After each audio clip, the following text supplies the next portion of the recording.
30 Rock and like Parks Good, and isn't it? Rec. Yeah, like She's clever mockumentary girl. stuff. Yeah, awesome. Super talented. Yeah, What was really this talented. after 30 Rock? You said? Parks and Recreation. Oh, right, Like yeah. those type shows. Yeah, Oh, Parks and Rec. So good, Jack? so good. Kath and Kim. Very wise. Yeah. I'm on that side with you, man. Yeah. Yeah, he's just off. Seriously. Seriously. There's a new one coming out called Stage Punk. Oh, thank you. Kind of. Kath and Kim about on stage. Go for it. So we're here today to talk to you guys about a documentary about one of Indigo's friends, Brian, and his obsession about his Japanese arcade racing game. So what I've got here today to show you guys is just a quick video I filmed myself of Brian playing in the arcade. Which arcade? Another reason. So this is him in the iPlay arcade in Brisbane Central. Yeah. So Brian here is a very good friend of mine. We work together. He used to be my roommate as well. And one thing that's really intrigued me about Brian is just how he's never even attempted to have a license himself or have a car in real life, but spends thousands of dollars on this virtual racing game in the arcade. So what I really want to get across is just the genuine friendships and the rivalries as well that are stemmed from this game, and also just showcase the whole subculture as a whole, the arcade gaming in Brisbane, because he's even a part of Smoose, this crew. They all gather together and race other people as a crew with this video game. So yeah. Yeah, we'd like to approach the documentary in kind of an observational guerrilla type manner. It'll take place over a week leading up to, they have like quarterly competitions throughout the year. And so we just want to track Brian throughout that week leading up to the competition, which takes place in the iPlay arcade in the city. So through arranged interviews with Brian's parents, his girlfriend, his co-workers, his boss, all his closest friends, we really just want to find out like what motivates him, what drives him to play this game so much, and where this obsession stems from.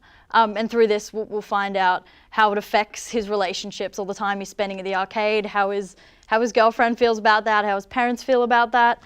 And from a stylistic point of view, we really want to reflect the Japanese culture that is the game Maxi Tune, and through like anime and stuff like that. So we feel like we want to just best display this through like an animated sequence that will be in the documentary that will follow Brian and his best friend at the time when they were younger. They used to take Hungry Jacks to the arcade workers in exchange for free tokens, and this is where Brian first discovered Maxi Tune and first started playing. So when Indigo first came to me with this idea, I was super intrigued at this Brian guy and how he can spend so much money. Like he's spending thousands and thousands of dollars, you know, going straight to the arcade from work and modifying. You can modify your car within the game and get to keep it, and doesn't own a car himself. And you'd think such a car enthusiast would own his own car. So that was my sort of grab point. And then from there, it's a real feasible sort of idea as well. Like all the shots that we want to take are all within Brisbane. All the interviews are very easy. Just with Brian's parents. We've got a specialist as well. Yeah, an at Indigo. anthropologist. Yeah, that's it. Yeah. God. That will just be interviewing about detachment from reality and that kind of thing, their opinion on the gaming world and stuff like that. So yeah, really, it's just about Brian, an average 23-year-old male who has a working job, works full-time, has a girlfriend, has a nice, steady social life, exercises regularly. We skate all the time. But he's also heavily involved with his crew, Smoose, racing these virtual cars. And it's just like, this documentary is just going to hone in on the commitment one man has to achieving #1 in Australia as a virtual racer. Is it multi? Sorry, You go. Multi-level. People plug in. Yeah. So I don't know what it. So the game, yeah, it's Multiplayer. multiplayer. That's kind of like the whole So thing. this week that we're going to see in the you film, still pitching? thank goodness it's. Oh, Oh no, that's okay. More We're than done. welcome for question time. Yeah. Yeah, yeah. Still pitching? No, that's No. done. We're done. We're done. Okay. We're more than we're more than welcome. For so we're going to be seeing. Just I appreciate that we're hearing not all the backstory. Yeah, We're going yeah. to see what's coming forward, which is him preparing. So is there a Yeah. special regime we're going to be seeing in the lead up to this big Well, comp? that's kind of what we want to discover. We want to see Yeah. what Brian does because it's such a big deal for him. Yeah, cool. Um, Okay. Yeah. I personally have seen Brian compete in 2 of these competitions, and I've gone myself to the arcade and watched him and seen the subculture myself. There's like hundreds of people, or like 100 people that come and gather around these chairs. It's really a race for him, and he's Yeah, getting focused so on it's it. multiplayer. The people that you sit next to, you race in the game, and also people travel from all over Australia to Brisbane for this like event. Gee, okay. Now, why he hasn't got his license yet? Yeah. Why? So he lives in Brisbane, and he's decided that I don't need a license. I can skate around or catch a bus. He doesn't Is it feel the really? need. Yeah, he doesn't Is feel that the the need real- for. Amazing. Is that the real reason you think? Yeah, he doesn't have a license. He doesn't feel the need to drive. He tells me I have a that. bit He of a- tells I have me a bit of that. doubt in that. The other thing, what was the thing? No, he said tells to me you- that he doesn't want to drive If because. he's so passionate about this game and it's about driving, what would you avoid? Getting your license and But experience he in real does life? it in this world. That's what the I know that's Well, what I'm he saying. says Yeah. the I reason. think there is a reason behind it. The There's- other thing you were talking to me about earlier, Indigo, and we've only just touched on this, scraped the surface, is that he said something that was really intriguing in the way that he will spend all the money on the virtual side Yeah. to stay safe. Yeah, so like he's told me before that I've asked him this question firsthand, and he's told me before that the reason he doesn't do this in real life is because if you slip up, if you crash once, that's thousands of dollars down the drain.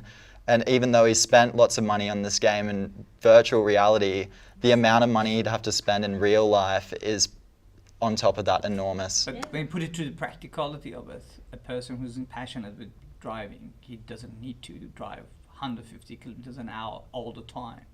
But they still can actually get benefits of driving. So not having a license, it's a bit. Is you it an know, avoidance issue? Well, he. yeah, there's avoidance. It's not about like I have a license, but I don't need a car because it's cost me so Yeah. much. You know, It's funny because I Brian's. think you need to research on that Yeah, idea. definitely. He's kind of a man who like really associates himself with certain activities and certain things and then is lazy about other things in life. That's cool. There was a, it doesn't seem like 10 minutes to me, but there was a thing that happened in America with a 12-year-old boy when, what was it, the flight simulator came out in whenever it was, Yeah. and they, they took the sophistication out of it, and a 12-year-old boy who was absolutely wrapped in Microsoft Flight Simulator. They took him out to an aerodrome and put him in a Beechcraft twin-engine aeroplane, and with a pilot, and he took it off, flew around, brought it back, and landed it at the age of 12, and he'd never been in a plane in his life. Wow. Now, so what I'm thinking here is Put him in a race car. getting after the competition, because they'd be in it. There's got to be a car racing thing around here somewhere where they teach people to drive really fast, or you can get in a Formula V or whatever they are and go for a burn with a qualified driver. It'd be very interesting to see him go through that whole competition, probably win it or get mighty close, then the next day or soon after that, get them to pay for, because it's their car with all their advertising emblazoned all over it, get him to go out in one of those and actually do it the way he drives on a simulator to see how good he is, to see if it actually... If you could be actually interesting. drive at all. and then get him to see, then talk to him about which he prefers. Yeah, that's a brilliant idea. That's really cool. That's wicked because I've actually got all the hookups in the racing. But he scene. would make sure he's safe. He'd make sure he's got Yeah. a drive. Yeah. Well, that's they'll do Take it. him to kart racing, kart Yeah, racing. there, or Even there, you I've don't need to have actually a license. I've actually bought a Hyundai XL racing car to take out to QR, to Queensland Raceway out of Well, I think it's Willowbank. got to be That's something like Maybe he. put him in that. It's got to be something like he drives the same sort. It can't be a kart. It's got to be something that he drives. Yeah, You know, as a gamer, I think. Sophisticated car, and then you can put a GoPro in it or something like that, and record him driving and doing his thing. So And hopefully have there's the some- structure in there too, so health Yeah, and yeah. safety. health There's and something safety. at stake, and he can make a comparison about the virtual world and the real world, and there's something at the end of it all. just on that, they actually have a competition, funnily enough, where they take PlayStation Gran Turismo drivers from around the world, and they have a competition, and then they put them in a real V8 supercar. Yeah, you can do the same thing. Okay, with this, are you going to be filming the game? In Uh, which case, have you approached the game? Filming him play the game. We will be speaking to the arcade heavily. Not just the arcade, I'm and talking That's about the actual... the game Yeah, itself. the game game itself. itself. Yeah. Yeah, so you've got to look at rights for that. Have you Definitely have to investigated approach it? That'd Yeah. be a nice thing.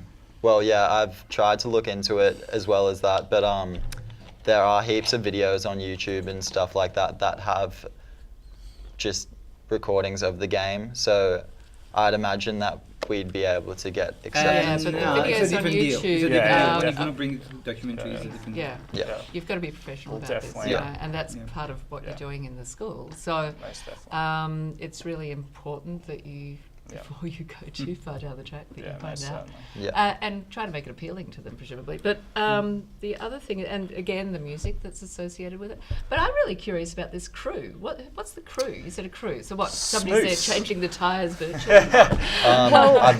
Yeah. They're all just like players. Like they all play the game, Yeah. and it's kind of like a social thing. They all play together. They all practice together. But in the end, I suppose they are rivals against each other. Right. So the people in the crew are just, I've asked Brian if the crew has if they help each out Yeah. at all while they're racing, but that's not the case. It's just a bunch of friends that are in a crew associated with one another, Right. and a lot of them, are actually rivals with one another. Like, What does it stand for? sorry, Smooth. Yeah. What Smooth. does it stand for? Some just- mainly only. No, ogle I don't think it has a name. Like, Smart it's car. just a smooth. Supercars. Yeah. Yeah. Yeah. Okay, we're over our 10 minutes. Thank you. All right, okay. One last thing. What does he do for a living? He What's works at his a job? skate He park works at a shop. skate shop full time.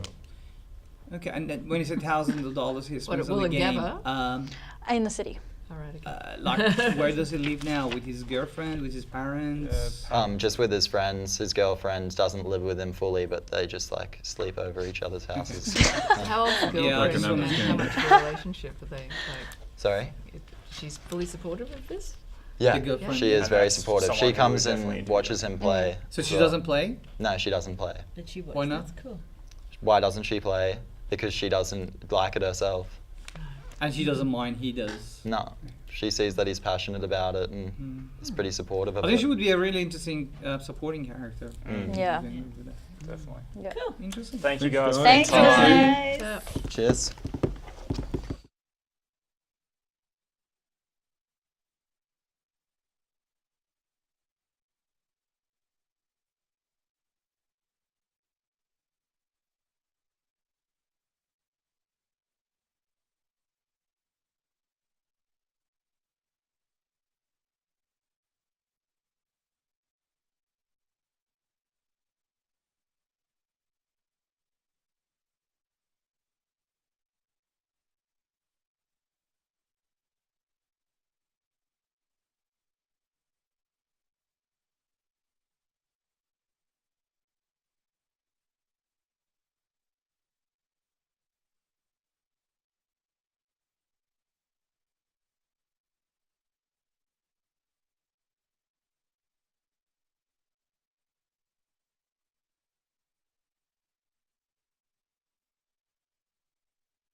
Oh, we've got some familiar Old faces. faces. Yeah. Here is our project proposal. Oh, thank you. Long distance and either there or here without a face. Yeah. All right. Yeah. So thanks for having us, everyone. My name's Dylan, and this is I'm the director. This is Sarah, the writer, and Navaz, the producer. We've met them already. Yes. Yeah. Okay, you're ready to go. Okay. Well, I have a friend named Rachel, and a year ago, she had somebody show up in her room while she was in bed. She woke up to the door slamming open and somebody standing there at the doorway, watching her. She didn't know who this was, but she could only watch what was happening to her because she couldn't move. She could feel everything that was happening to her, like a weight pushing down on her chest, and worse. And it kept happening. A month later, the person shows up again, watching her, grabbing at her legs, lying on top of her. She was completely helpless, she tells me. She couldn't do anything, and she still can't. Because all she saw was a shadow. She couldn't see a face. And then she wakes up. Well, hey, what's going on here, Rachel? And then she tells me that what she experienced was called sleep paralysis. It's when your body goes to sleep, it goes through different stages. And your deepest sleep stage is called REM sleep. And basically, when you wake up during REM sleep, you can't move because your brain stops you from acting out your dreams when you're sleeping. And some people wake up from this, but they're paralyzed. And then suddenly, when you're awake, your brain tries to make sense of the things happening around you. And then all the sounds you hear, and then all the shadows you see, suddenly become much more disturbing. It's a nocebo effect. You start thinking bad thoughts, and the rest of those thoughts get worse and worse and worse. You may see things, hear things, or even feel things that aren't even there. And then you feel fear.